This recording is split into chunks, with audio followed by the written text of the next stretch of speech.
Hi all. ரொம்ப நாளாவே அப்பாவுக்கு வந்து இந்த பிஸ்னஸ் செய்யணும்னு சொல்லி ரொம்ப ஆசை. யார்கிட்டயும் சொல்லிக்கிட்டே இருப்பாரு. "இது நீங்க பண்றீங்களா? என் கடையில தக்காளி, வெங்காயம், புதினா எல்லாமே இருக்கு. நீங்க வந்து இத பண்ணுங்க. நல்லா சேல்ஸ் ஆகும். நீங்க வேணா எடுத்துட்டு வந்து கடையில வைங்க. நல்லா சேல்ஸ் பண்ணி நானே குடுக்குறேன்" சொல்லிட்டு எல்லாருக்கும் ஐடியா குடுத்துட்டு இருப்பாரு. எப்படியோ ஒரு வழியா நேத்து வந்து இத வந்து ஸ்டார்ட் பண்ணிட்டாரு. வீட்ல அக்கா தான் செஞ்சாங்க.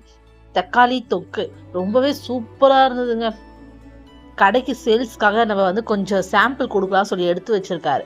அவரோட ரொம்ப நாள் ஆசை. எதுனாலும் சொல்லிக்கிட்டே இருப்பாரு. எல்லாரும் எப்படி எப்படிலாம் முன்னேறி போறாங்க. நீங்க மட்டும் தான் இப்படியே இருக்கீங்க. ஏதாவது ஒண்ணு பண்ணுங்கப்பா. நம்ம வாழ்க்கையில வந்து அடுத்த ஸ்டெப்புக்கு போணும்னு சொல்லிட்டு அவரோட ஆசைய சொல்லிக்கிட்டே இருப்பாரு. நான் லாஸ்ட் வீக் வந்து புதினா தொக்கு செஞ்சிருந்தாங்க அம்மா. அதுவுமே வந்து டேஸ்ட் வந்து நல்லா சூப்பரா இருந்தது. நாங்களே வந்து சாப்பிட்டு அத முடிச்சு விட்டுட்டோம். இன்னைக்கு வந்து தக்காளி தொக்கு எடுத்துட்டு போய் சேல்ஸ் பண்ணலாம்னு சொல்லி எடுத்துட்டு போய் வச்சாச்சு. உங்களுக்கும் இது வேணும்னா கமெண்ட்ல சொல்லுங்க. ஓகே, சப்போர்ட் பண்ணி சப்ஸ்கிரைப்